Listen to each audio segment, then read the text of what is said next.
We're live finally. Welcome back to another early edition of the Hockey Nation Live Show. This is your co-host, Coach and she's directly from the Sunshine State in Florida. We have to go all the way to the West Coast to find co-host Michael DiVillano. Thanks, Pierre. Morning. We have some friends that joined us already. We have Michael Rosenblatt, Anthony Manzano, and Adrian Bourgon is here. Here we go. Everybody is in the house. Michael, Adrien, and not Adrien, but the Monkey and Anthony Michael, all the Florida Panthers, and Adrien, directly from Canada, all about the Toronto Maple Leaf. And of course, we have our friends Roger in the house this morning. 10-4, Roger. And of course, Michael Rosenblatt show up this morning. Last night, talking about Roger, Ronnie Odette won the friendship quiz, Michael. 5-5, another back-to-back night where people get too easy question now. I need to find my another bigger question, but it was great. A lot of people last night, Michael, we hit over almost 50 likes last night. We have over 30 people show up at the game, at the show. We have 3 new people from Canada participate for the first time, participate with me until 12:20 last night. We passed the midnight again last night, and 3 good people, Pierre-Yves, Kirsten, and age 20 something. So I don't know, but it was good, great conversation about that, and was great talking about with them. Good questions. So it was good. It was a great evening all around last night. So. Bud the Monkey, unfortunately, I can't wait till 11:40 because I was telling Coach Frenchie I have to jump off around then. So we'll unfortunately have to talk about Florida Panthers prospects, and you'll have to catch the replay. I'm sure we'll talk about it again later on. Good morning, Anthony Manzano. So I'm glad that you've joined us as well. All right, so Pierre, we've been reviewing kind of some of our favorite teams' prospects, and we know that the Florida Panthers are near and dear to your heart and to a lot of our viewers. Oh no, Michael Rosenblatt missed 4 nights in a row. I'm sorry, waking up at 5:30 takes a toll on me. I fell asleep at 9:45. Yeah, Michael is I don't know if you maybe know, but you know them, TPH. And the TPH started an academy where now they make school-related hockey program around the country now. Great. So they have like Denver, Colorado, Nashville, Georgia, everything. That's exciting. They start a new program here in South Florida. And Michael is a part of this program where they have to be at the ice early, and then they have a school all day with a TPH, everything like that. Great. So, I'm excited to hear that. That's amazing. As I can see now, Michael, he wake up at 5:30. That's good for him. He never wake up in the morning anyway. So he will show up at 6 p.m. at the Chuck Talk like sleepy already. So imagine him the morning. Quite early. They see that boys' brains don't. Was a good kid, Michael. Michael to Michael, but Michael was on that. Michael, I always said that the Chuck Talk about any question about NHL, he was the only one putting his arm up, and it was said the answer. So Michael is long time follow the NHL, to be honest with you. So it's good to see people like him at 14, 15 now years old and love the game and learn to get better about hockey. The history behind this is, we make sure by the end of the day teaching the people learn more about the history of the hockey. That's all my question is about. The people know what Sergei Fedorov. But if this morning I'm working Michael on the flashback of Michael Bussey. This guy was unbelievable, Michael. Like, who is that, Michael? Mike Bussey. Oh, Bussey, yeah, he's great. He's underrated. I think the people need to get. He is a number 1, Michael. 0.76 goal per game. It's crazy. That's amazing. Like, it's 1 point is a number 3, 1.51 of the point per game. 9 straight 50 goal straight season, 5 or 60 goal season. Yeah, it's crazy. This guy, if he was played 20 years, he would maybe beat Wayne Gretzky record for the score.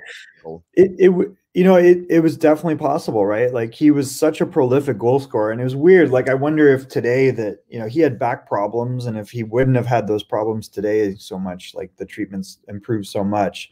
So I think he only played 11 years. 10 years. Wow, that's crazy. 30 years old out. And he's a very nice man. Like I worked for a company, I think I mentioned you before, and he was our spokesman. And my cousin drafted him with the Islanders because he was there with, I think he was the chief scout then. And that was like 15, Michael. 15th or 16th. Yeah, it's crazy, 15, right? not the first, not the second, not the third. His biggest problem, Michael, has always been his skating. But it didn't matter, did it? No, but honestly, he cannot skate. Like I his know. skate was really, really bad. Like was not great. I grow where I have a chance to watching him in the QM, and my dad was said there he was the best player never been in hockey. His slap shot warm up, Michael, was always been like 1 foot from the ice. It was just unbelievable. You know, but again, the funny thing you mentioned about him after his career, Michael, he was one of the quiet players in his show. He's never been right, and then he become a funny guy on the radio show morning in Montreal. Like he's a very gentlemanly guy. Like he's easy to talk to, right? You know, like the Saturday night and TV in USA, where he was doing the same thing in Montreal the morning show. Wow, that's awesome. Unbelievable! Like he completely another Michael Bussey of ice after his career. So pretty amazing. Yeah. All right, I'm done talking, you guys. You talk now. I'm done. He swore to me that Brian Trottier was the best centerman ever. Who? Brian Trottier. He said Brian Trottier was better than Gretzky. That's what he told me. Yeah. Well, you have to give him the praise. He have an amazing, great career in his show. Oh, you know, of course. He talked about partner, matchup, duo. He was great, we see. And then another player we never mentioned, because we always talk about Bussey Trottier, was Clark Gillies. Yeah, on the left side, where Gillies was great also. But it's interesting if you look, and I never liked the Islanders. It's strange. Like I was never a huge Islanders fan. Actually, I probably didn't like them. I was really against them. But if you look at Trottier's numbers before Gretzky came in, he was a machine. Like the guy had 120, 130 point seasons. Like he was so great, and he was 147. Michael, yeah, 148. Wow, is that his top? That's crazy. Yep. So he had, I mean, Brian Trottier had like pretty amazing career too. Yep. You realize because when you talk about Gillies, Michael, with number 9, when you talk about the Oilers, Gretzky 99, Coury is right there, and then you always forget Anderson, Glenn Anderson, number 9 beside them. Yeah, Anderson he scored a lot of goals, 50, 40 goals per year. Yep. It's funny when you think about that way, right? So. Like this was crazy. Like 120. Like here is what he's so 1975. He's born in 56, so he's 19. Yep. Like 95 points in his rookie year. You know, dropped a little bit, but 123, 134. So you forget these years, and these are kind of their cup years. And here after that, I mean, 129. He was very prolific. And then he went on to win a cup, and like, he won 2 cups in Pittsburgh, right? Yeah, yes. 2 cups in Pittsburgh. So, yeah, he was a pretty amazing player. Didn't like him at the time because I was more of an Oilers fan. Like the Oilers were the young, up and coming, flashy team, but it's not like these guys were 4 cups in a row. I mean, how do you beat that? That's pretty crazy. And then Michael, first year, Michael Bussey, 53 goals. Isn't that crazy? Calder trophy, that's pretty. We have a double Johnny, Michael, Johnny Grega and Johnny Golden from New Brunswick and from Boston, Massachusetts. By the way, Michael, we have a big friend. She's not here in the morning, but the evening, she's a new on the show. She's from Newfoundland, St. John. Oh, good. Number of fans of the Montreal Canadiens. That's awesome. So yeah, so it's great to see her with us all the time in the morning. Ellen. Keith. Cool. All right, Pierre, we've been taking a look at some of our favorite teams, and I'm sorry, Bud the Monkey, I can't wait till 11:40 to do this, but we wanted to, first of all, just take a look. We know we got rookie camp started. We saw an interesting clip yesterday, which I'm guessing, I don't know, it's on Twitter. Do you think I can share it? No, you cannot, but I want to mention, I'm sorry, I'm all over the place this morning, because you remember, so this morning, Michael, I'm on Twitter all day long. You have a clip for the KHL. The guy, Michael, is beside the net, like straight beside the net. He's going to be a slap shot to go to, icing the puck. Oh, really? He missed the puck. And when he missed the puck, he's unbalanced. And when he become unbalanced, he kicked the puck with the skate to the opponent players. And Wow. it's a pass to under pass. And then he fall on his butt, on his face. It was like a blooper play. KHL this morning. It was great to see this. It's on Twitter, by the way. So that's crazy. Yeah, I don't know. I'm not sure if I might have to remove this clip, this part of it, but for the live, we can do it. This is Anton Lundell yesterday, one-on-one, powering by a much bigger defenseman. I think this kid's going to be really good, Pierre. Like, when we saw him at the World Juniors, I was like, he's not as bad a skater as people say, and he's strong. Like, he physically is strong. I think you got a good player here. I mean, I think he's going to help you at some point. Yep. He'll have a role this year, and then we'll figure it out beyond that. It reminds me, Michael, for me, when I see him, it reminds me a little bit the punch, Crosby, and Malkin. That's who you're going to get with Florida. You're going to have Barkov and Lundell at some point, and Bennett, you have to be third line or become a winger over there.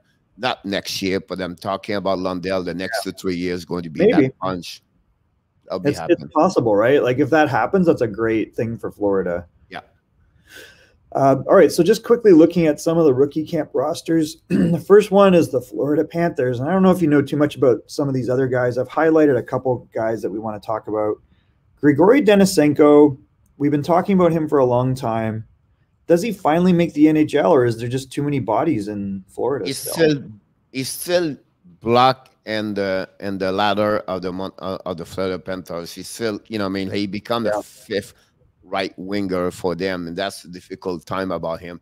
This is really the year where something have to go with him, and I feel bad for the Florida Panthers. But now the good news about him, Michael, I believe this is I don't think so they're going to resign Patrick Orvis after that. Because he's become 35, 36 years old. He's going to ask $5 million, $5 million. And then they have enough right now with Reynard, Zickler on the right side over there. And I think Denisenko can pick it up, that spot, for not this year, for the upcoming season after that. That would be the key for me for Denisenko. Yeah, and if not, like, I don't know, like, how old is this guy now? Is he 22, 23? Yeah, 22.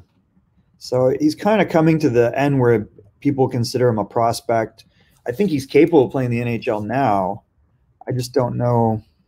You see some flash, right? He's a little bit like, I don't want to compare him to Pavel Bure as a hockey player in NHL, but the kind of the gravity of skating fast, small, little bit, go play skating low with stride, lower body, and but again, it's just to reflect now.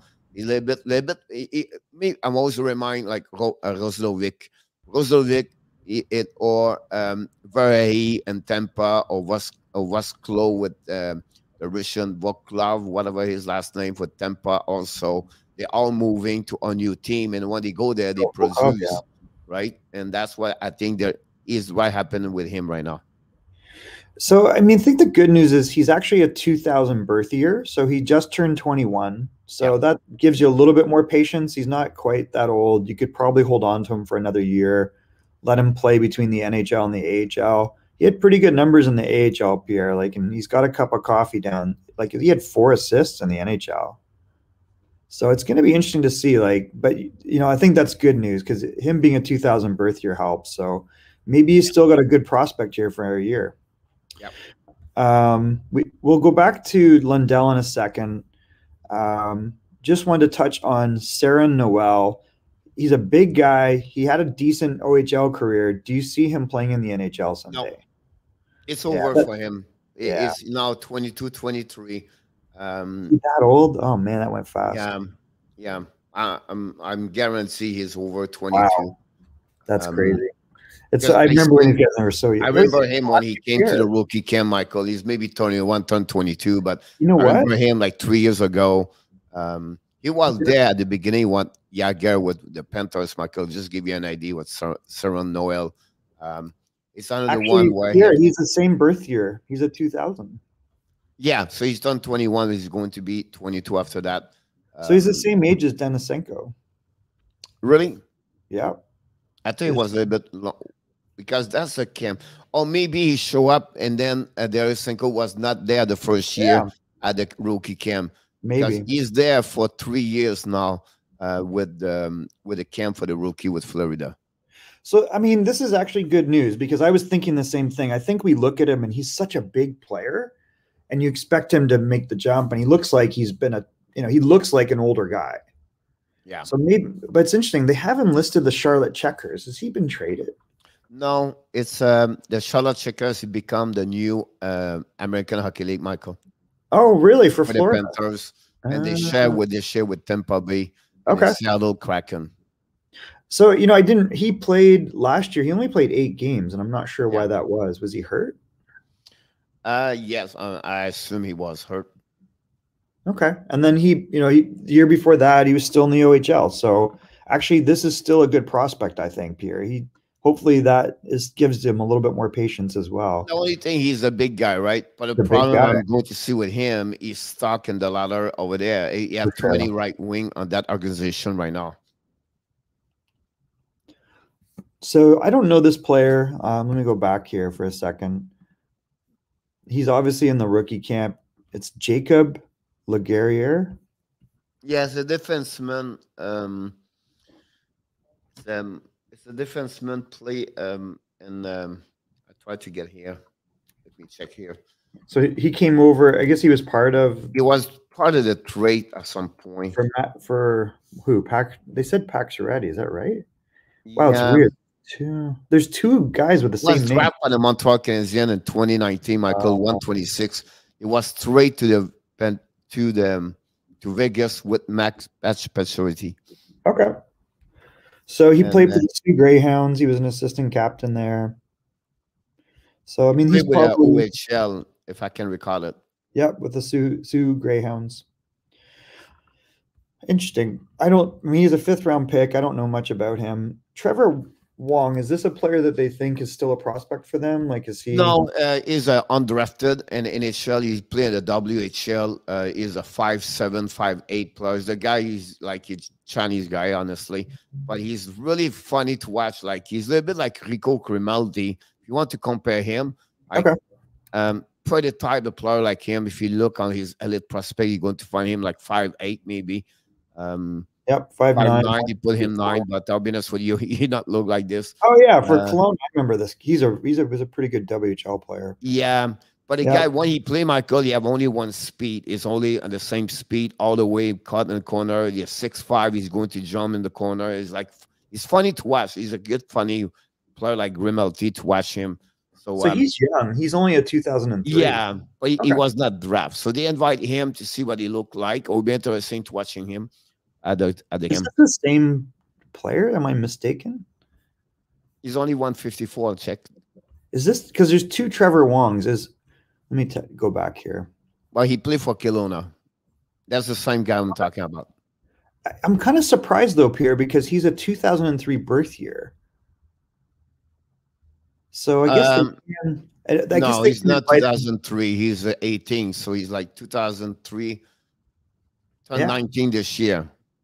But 2003 is this year's draft. So he's 18. Like all the players. He was drafted this year. Oh, he was. No, he was on the list to get drafted. He did not get drafted. Yeah. So I guess that's interesting. I didn't realize they were able to invite those types of players still. Huh. That's interesting. The only other guy here that I was interested in looking at was Matt Kearstead. And I think, look at this, Spencer Knight this is how young this guy is, that he's probably going to be challenging to be the #1 goalie, but he's also in the prospect tournament. But indeed, like, what do you hold out? Do you think Matt Kearstead will play in the NHL? He played a couple of games last season over there. It's another one never been drafted in the NHL, right? He played for North Dakota, if I can recall it. And he played, 5-7 games last season. You can see you need experience, Michael. We know when you move from NCAA go to NHL is a big step. Absolutely. And, the physicality, the maturity, and everything like that, plus the speed of the game. So I think as a kid need to be a 1 or 2 year in the American Hockey League before he jump in the hockey. But the good news for him, or the good news for him, for the Florida, they they don't have a lot of great defensemen over there as They a don't. as have the prospect every time that. So he have an opportunity right now to be a part of this without with what they have. So that's Yeah. So that's the good news for him. is he like a puck moving defenseman? He's not a big guy. He's like Yeah, 6 he can carry on the puck. It's not like a Carl McCarr or anything like that, right? Right. But I would compare him a bit like Brendan Montour if you want talking about the offensive side of his game, right? So that's what you're going to get from him. Okay. So he is a little older. He's a 1998 birth year, so he is 23. So it'll be interesting to see how. I mean, they don't really have, to your point, like that's the one thing that strikes me, Pierre. They don't have like really any high-end defensive prospects. No, the defense, yeah, Gildon, you have maybe to watch about him. Yeah. Gildon is one. You have and then they just Ludwig Gildon is maybe the best prospect they have. And then one you don't mention is Evan Nosey. Just got drafted this year, second round pick, overall pick. Second round, I believe, or the third round from them. Okay. He was the one after is it Semenokovic or whatever is that? Semakovic? Yeah. USHL, talking Chicago. Yep. I know so he was the second after him on the second round pick, I believe, over. So that's what Evan knows. A good defenseman. So cool. Interesting. But I think Lovik and Gildon, that's the one really they look at, but they're going to look as a defenseman over there, to be honest with you. Okay. All right. So then finally, I mean, I'm optimistic about Anton Lundell. I don't know what his ceiling is, but I think he's another one you mentioned, I think you maybe to look is about Justin Sordif. Justin Sordif is another one of the people in our school. At school, two of them, they have to look about, they are part of the plan at some point. You mentioned a couple of prospect, Michael, on that list. This is who's at camp, though. I'm sorry again? These are the players in their rookie roster. Yeah, no, my point is like Iponier P and someone else is not there. Usually they should be there as a rookie. Oh, I see. It makes sense. Do you think American hockey, whatever it is? Any idea why Heponiemi wouldn't be there? Well, I think after 2-3 years, they don't want to bring another guy like Denis Senko, honestly, and Knight should not be there. The reason they are there, they did not play a lot of games last season, Michael. It's just really strange year, right? So a lot of people did not play games, so they bring back like Spencer Knight, a regular season, Michael. He would not be there, right? Like why is this guy there? It's not fair. Yeah, like Denis Senko play 20 games maybe, you know what I mean? So that's the reason they are there. Honestly, Denis Senko should not be there. You know that. They know that. You just give him more time. And anyway, they're all there right now skating in the morning.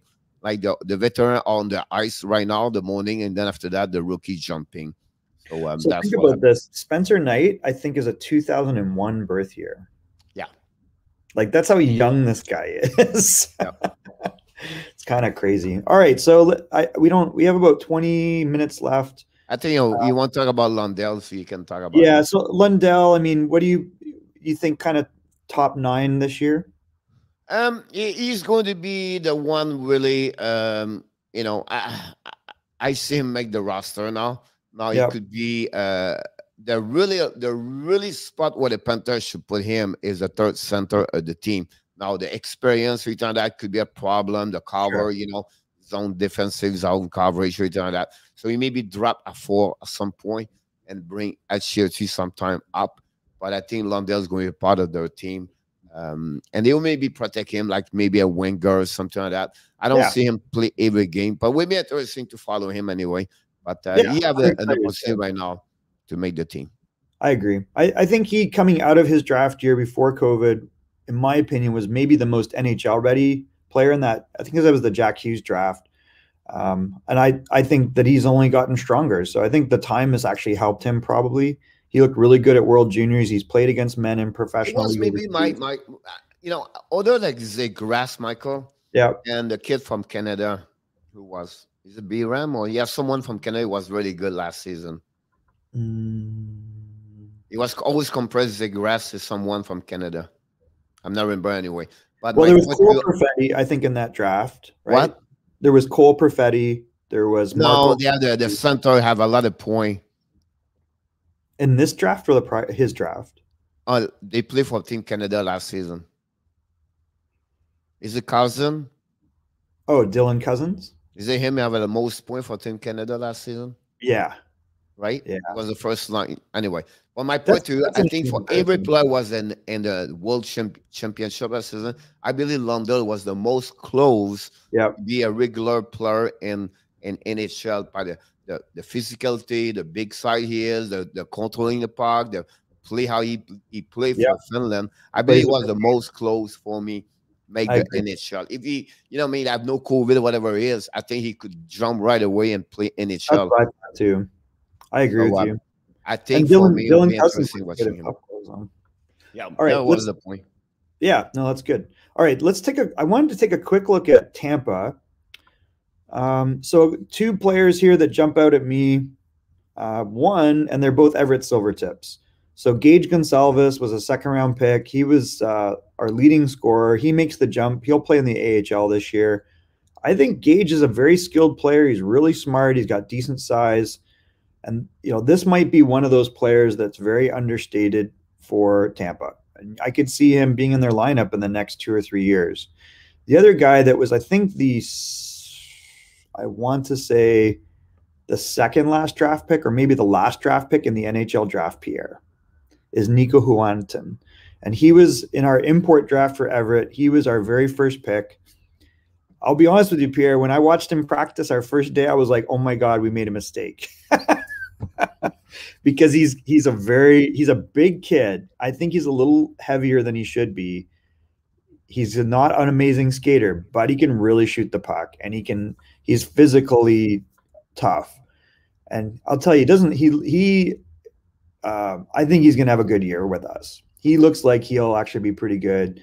His other attributes, I think, overcome the skating issue. He definitely will have a bigger challenge when he's ready to jump, and I think it's going to be a challenge for him. And I looked at him at the U18s. He really struggled to get on the ice in key situations, but I think after a year in Everett, he'll get into great shape. That's the one thing. We have great off-ice training. And I think that once he adjusts to the WHL speed, then his biggest task will be figuring out, can he become a pro? Because he got all the tools. So these both might be really good pickups for them with low risk.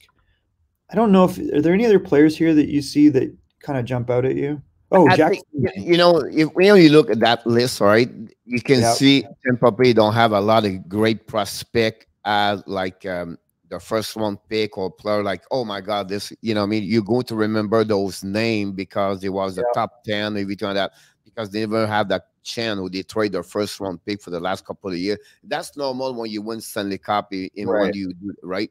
But I think one guy I think you didn't mention for me is Jack Finley. I was just saying, guy. I think this kid is still young. Michael's 2002, I believe. Yep. And I think he could have been drafted this year. Like he's only so someone you have to look about this. You can see they invite a lot of players also to the camp, but it's like you don't have no like Foot or Barry Boulet or like those kind of players like Colton. It's more like new people you're looking right now for them, and so it'd be really interesting. But again, for me, it's really Finley. I'm looking for the upcoming. Then the Finley guy, the Finley guy, Michael Okenen, whatever is his last name. Is he a forward or? Yeah, he's right there on your list. Like that's who I was just talking about, Pierre. He's an Everett Silvertip. So we drafted him with the 3rd overall pick, or the 2nd. What do we have? 2nd or 3rd in the import draft. So he'll be a rookie this year in the WHL. He's a 2003 birth year. That's the guy I was saying. He's a big guy, and he's not a great skater, but he can really shoot the puck, and he's physical. And I think at the end of this year, he'll be in great shape. I think the biggest thing for him will be figuring out if he can improve his skating enough to play pro. Yeah. And I want to insert to enter tap. So Fortier was draft Michael at 16 years old by Bécamo. And he have a great year in the QA. Like it's another one, like he start with lower, not many points. Then every year in QA, he's getting better, better, and better. He got out 20 years old, went to Moncton. After that, finished very strong over there. Then he got drafted by the Tampa Bay. Now he's going to be his second year professional in NHL. And, you know, it's not easy last season. So he can have a 10 point. I would not be surprised at some point. Them, they're going to get, you know, maybe have a couple of games you could play with NHL. You know, that's how the Tampa develop, right? Take time and you can then at the bottom. And I think one player is not on the list right there, Michael, is Smith. I think Smith is the one I can make the lineup for the Tampa Bay next season. So Gabriel Fortier is a good, you know, another Yannick Gourde. That's what I was wondering. Prototype players, like, you know, not talented, but the heart is there. He's only 5'10", Michael. He's you know, but he's a machine of work ethic. So it'll be interesting what he's going to do the next 2 years. And I think you need at least one more year. Cool. In the American Hockey League about that. And today, Michael, it's 42 years old, Patrick Marlow. Oh, wow. Yeah, he played in the queue. You're right. I didn't think his numbers were very good in the queue, but I think when you watch him, it's like you said, that's what he reminded me of. The way he plays is like, you know, they're looking at like, hey, can we find another Yannick Gourde? And that's the you know what I mean? Like every year was getting better and better and better. So but he was not like a first round pick every time that, you know what I mean? He's a second, like 10, 20, yeah. Which is actually surprising. I was surprised he was picked that high, but yeah. No, Brad Marchand's son, thank you for joining us. Make sure to hit like, guys, and on the video. And if you haven't subscribed, subscribe. Had Peterson still not been signed, there's still a bunch of unrestricted or restricted free agents that are not signed. We didn't talk about Roman Schmidt. I don't know about this guy. No, I was talking about Smith. Is it Giovanni also Smith? Oh, Giovanni's brother, Gemmel? Yeah, the one for Tampa Bay. Yeah, he's a little older. He's like 25. No, yeah, but my point is like, you know, because we talk about prospect rookie, that I think Smith will be with Joseph, everybody is going to step up a little bit more. And Johnny says that Fortier was a team leader in Moncton, so that's positive. Yeah, he was really good, Fortier, about in QA. It's just like he was not like a 60-goal scorer. He was using more like the leadership, like you mentioned about that.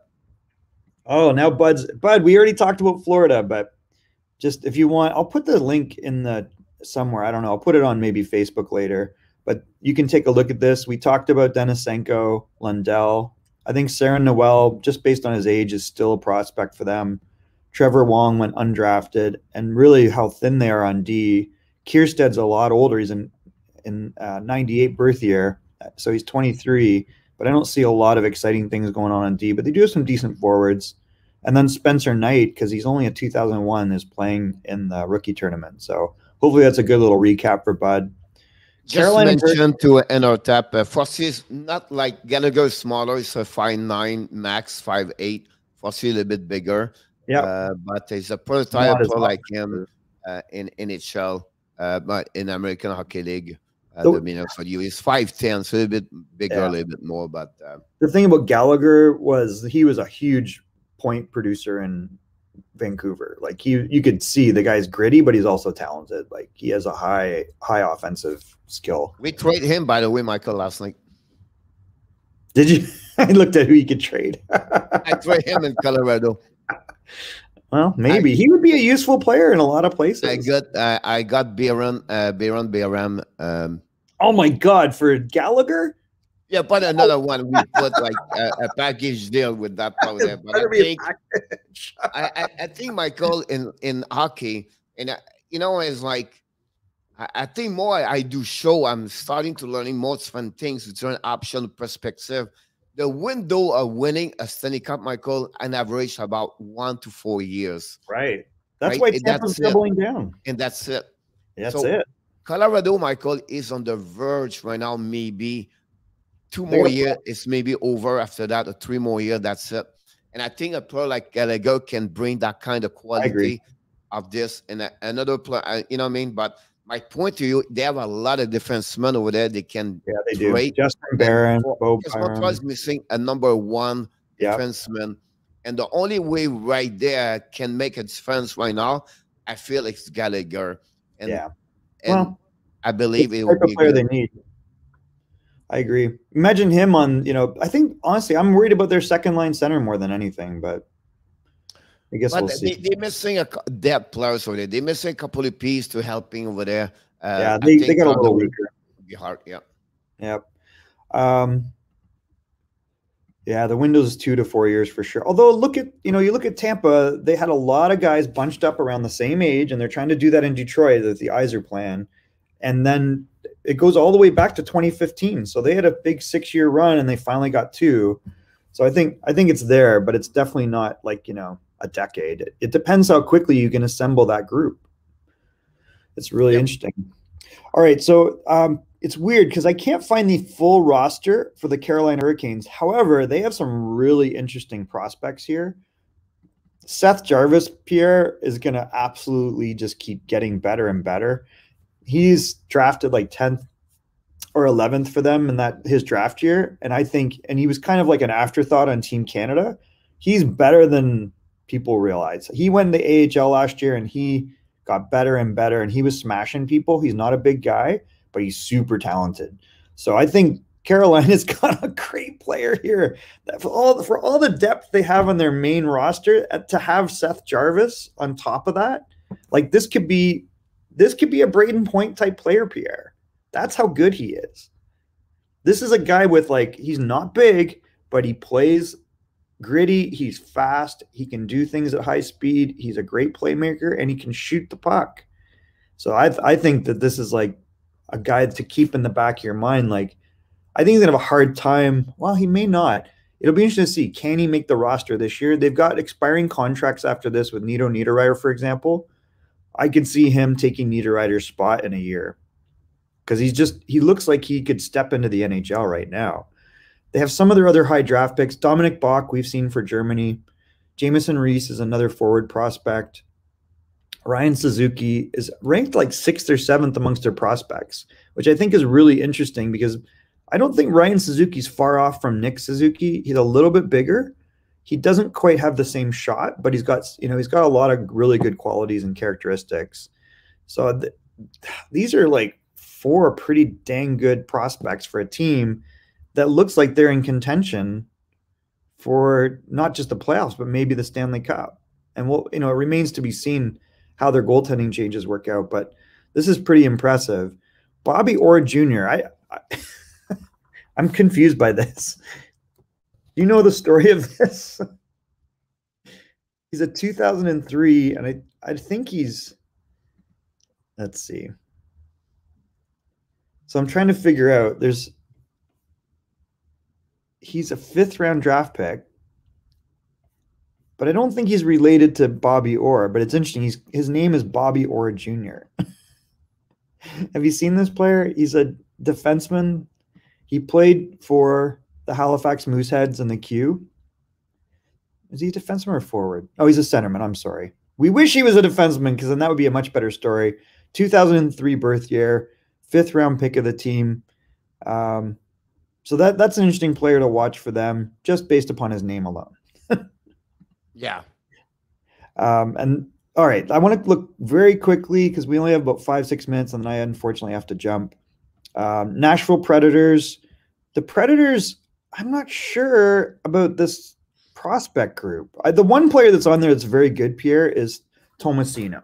And we saw Tomasino at the World Juniors take on a bigger and bigger role when he was there. Like, he was kind of the 13th forward. He's from Mississauga. He played in the AHL last year, so he's already made the jump to pro. We saw him for Mississauga Steelhead in the OHL, and he was very good. And he's kind of a game-breaking player. And we know the Team Canada that he was on was very deep, but when a lot of those big guns like Cole Perfetti and some of the other players weren't really producing, suddenly Tomasino stepped in when there was an injury, and he's a legitimate prospect, I think, for them. What he becomes, I'm not sure, but he's just got that grit and skill. So this is an interesting player for them. I'm not sure what else there is there, though. Let's take a quick. You're going to see Zachary Leroux. Oh, Leroux is good. I like Leroux. He's upcoming got for this camp. I think it will be someone there. It's funny when you see Cole Smith, Michael. I teach a Cole Smith in Aspen, but he's not the same. But he's just like okay. I see the name. I see the name there. So that's the one over there, but it's not the same anyway. I think for them it's more about the you can see they pick a couple of good players over there, young players over there. Leroux 2003 over there. That's another one you have to look for sure on that one over there. Then I'm looking about also Evangelista. Evangelista maybe the one you have to look about this one. This kid over there. The only thing is small, right? He's only 160. Defenseman, they have one or two over there. I think Messier is a big guy. But you have to work on him. He's only a 2003 over there. That's something. Now Brookhoff, Michael played well last season with Calgary Edmonton. Is 02, a little bit old for the draft, right? But I think overall, that's what I feel like it will be. The young Brady James is something you have to look about this. I think he's a 2003 play Friday facts. But again, we'll see what happened with him. He was an invite, I believe. He was not draft. I would not be surprised. Like Prokop, like you think about it, he was drafted with the 2002s. He was a second or I think he was a third-round pick. He's a prototypical big defenseman that they like to draft. I don't think he projects as a top 4, but he might be a 5-6 in the NHL. Yeah, I feel that. I could totally see that with them, the way they develop defensemen. It could make a lot of sense. I forgot totally about Luka Evangelista, so that's a good call out. The other guy is this Russian player, and I think this is kind of interesting. He's an 01. He's a big guy, and he has a reputation as a bit of a goal scorer. I don't know if he's an amazing skater. I'm trying to, if I'm recalling. He plays right now in the KHL, right? Right. And he, I'm saying, you know what? They have him listed with the Milwaukee Admirals. So I think you're right. Last year he played 16 games in the KHL. Yeah. And he had 2 goals, 4 assists, which for a player of that age is pretty good. But the key behind is a big guy. He's a 6'4", 200 pounds, right? Now he's going to have a chance to see. He tried to come here and see what he looked like, everything like that. But he played in the OHL. One you have to pay attention for him. I think 1 year over there, that'd be great. Maybe call up at some point. But it would be interesting to see him. But what's interesting is like he played in the Little Caesars system in Detroit. He played in the USHL, and then he ended up foregoing college and going to the Windsor Spitfires before he went to the KHL. Yep. So he's an interesting player. So I think actually they have some decent prospects. Like these are guys that might surprise us. Described as a big, powerful winger with a monster shot from the circles, which is what I kind of thought. He's a big guy. I don't know if he's an amazing. No, it says he has a good top gear. I think it's just maybe it's just getting it going. But that's an interesting pick. He was a second-round draft pick by them. So cool.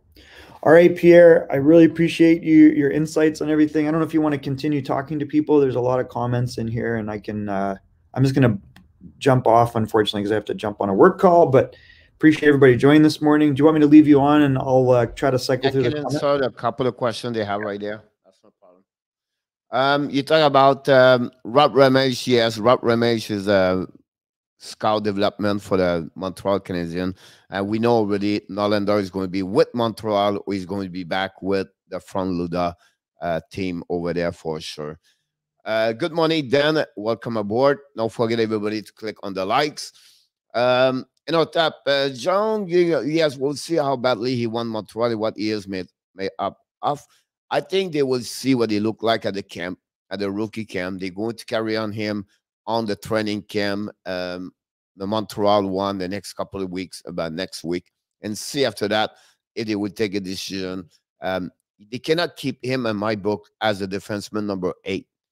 I think he need to be a part of the equation, or he can be number 7. But I think the problem is you have Chariot, Edmondson, Romanov, Kulak, and then you have Norlander. So it's really, really hard to get, to put the part of the lineup over there.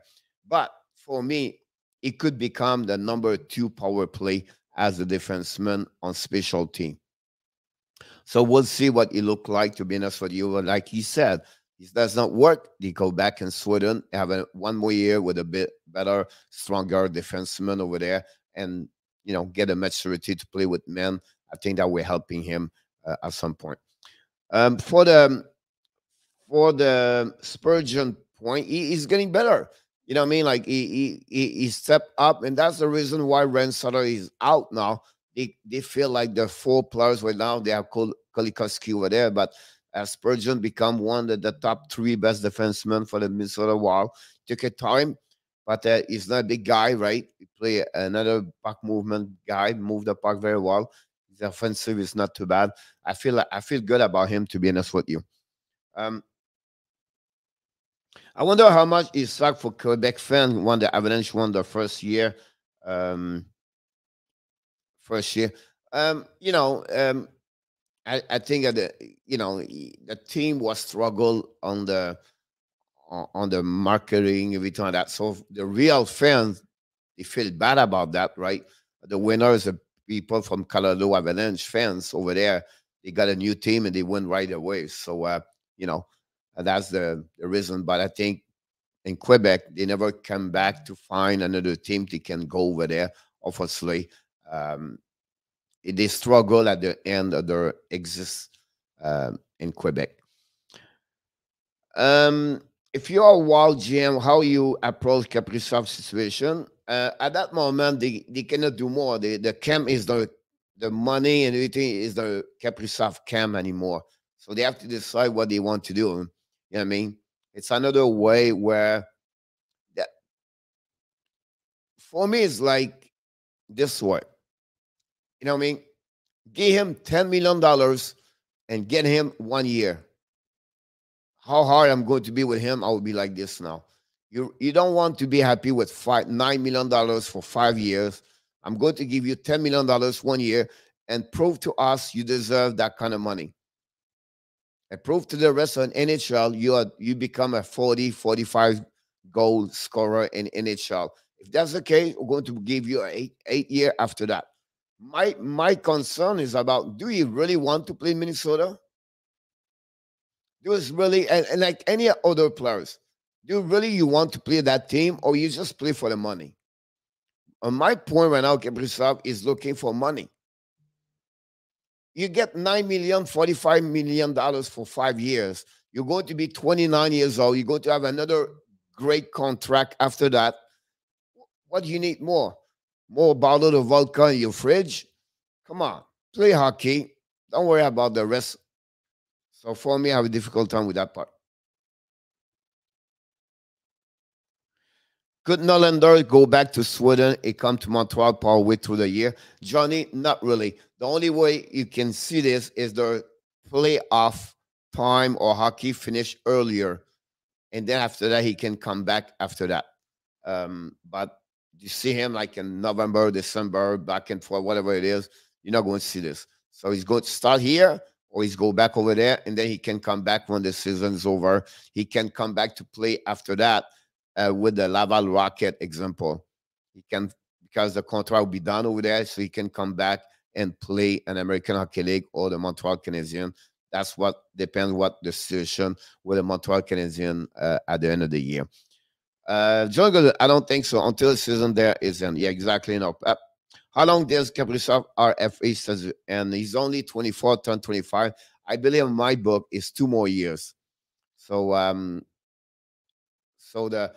he's 24, 25, 1 year, 2 years, and then he become UFA after that. So that's what happening about Kaprizov.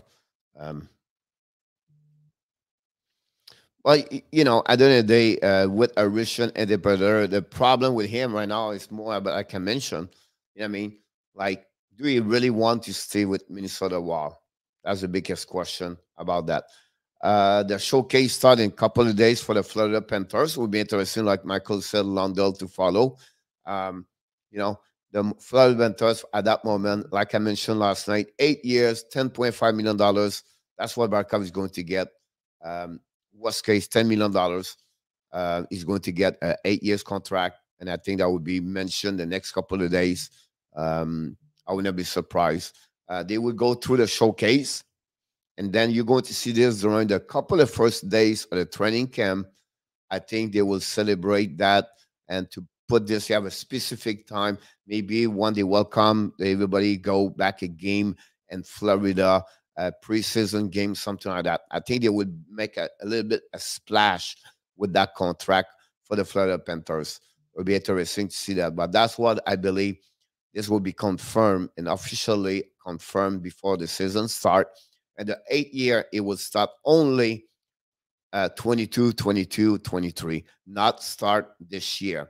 So he will play, honestly, they would get him for 9 years at 34 years old. Then you're going to see the same thing happening after that to Huberdeau. Not this year. Could happen during the year, but that would be quick with him after that. And another one would be like maybe September, October before the season start. I don't know they will get him for 8 years. If it's 8 years, he will not get the double digit. If he goes 6 year, could happen. But I believe he's going to get about $72 million for Huberdeau, $75 million for 8 years. Why, coach? Because he's going to be 29 years old and he's going to be 36, 37. And I'm not sure they can carry on that kind of money for those that last 3 years of his contract. That's maybe the case for Huberdeau, to be honest with you.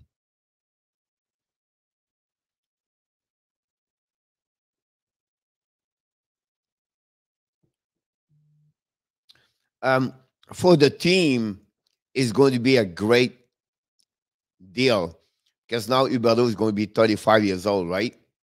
But again, if you go that way, he will get the $10 million per year. So that, you know what I mean? Like at $64 million for 6 years, that will be minus, yeah. If you go for 6 years less, you get the $10 million.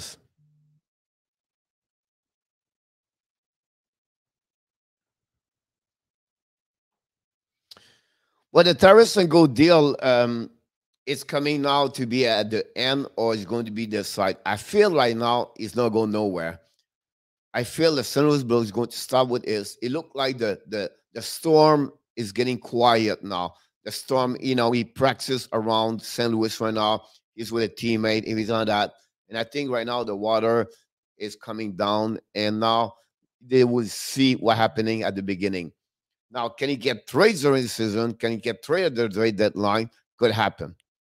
But again, I don't think after that, um, you know, team will get him. And the salary cap, the problem, 7.5 is carrying on that money. So at the trade deadline, it could be something could happen. Look what happening last year with Patrick Laney and Pierre-Luc Dubois. They start, 10 game, and then Dubois was unhappy. Can Tarasenko turn around that way? Possible.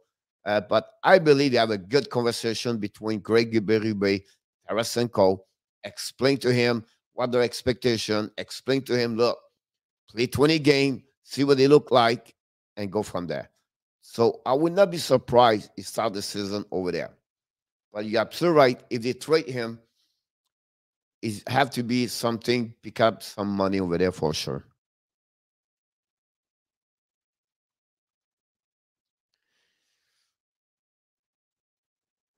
Yeah. Unfortunately, Huberdeau not going nowhere, but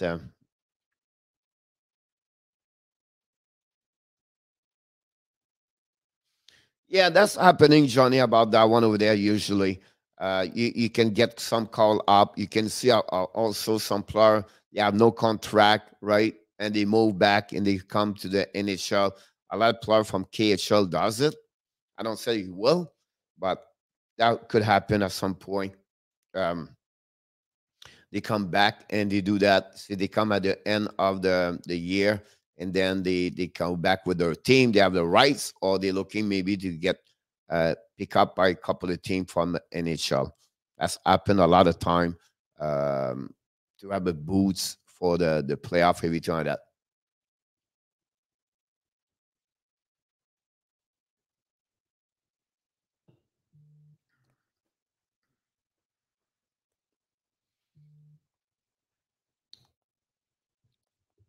Anything else?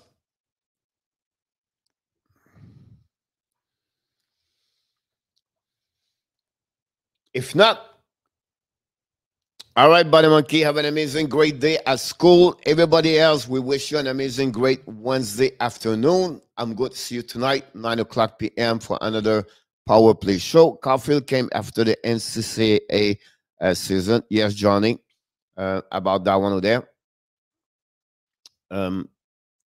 But again, tonight we're going to talk about different things. I'm going to mention to you talking a bit about the 2022 prospect NHL draft. We're going to talk about the Montreal Canadiens. We're going to talk about a specific prospect player like we do every single night. And we're going to go through the different news around the league. Look like quiet so far. I don't know what's going on around NHL, but it look like in not many news. So we're going to swimming around the rookie camp, prepare for the training camp. And we're not going to trade anybody tonight. So I will definitely see you tonight, 9 o'clock p.m. Don't forget to click on the likes. Thanks again, everybody, to join us the morning. Thanks for Michael De Villano to be a part of the show. And of course, we're going to see you tomorrow morning, 11 o'clock Eastern Time for the early edition, the Hockey Nation Live Show. Have a great one, everybody.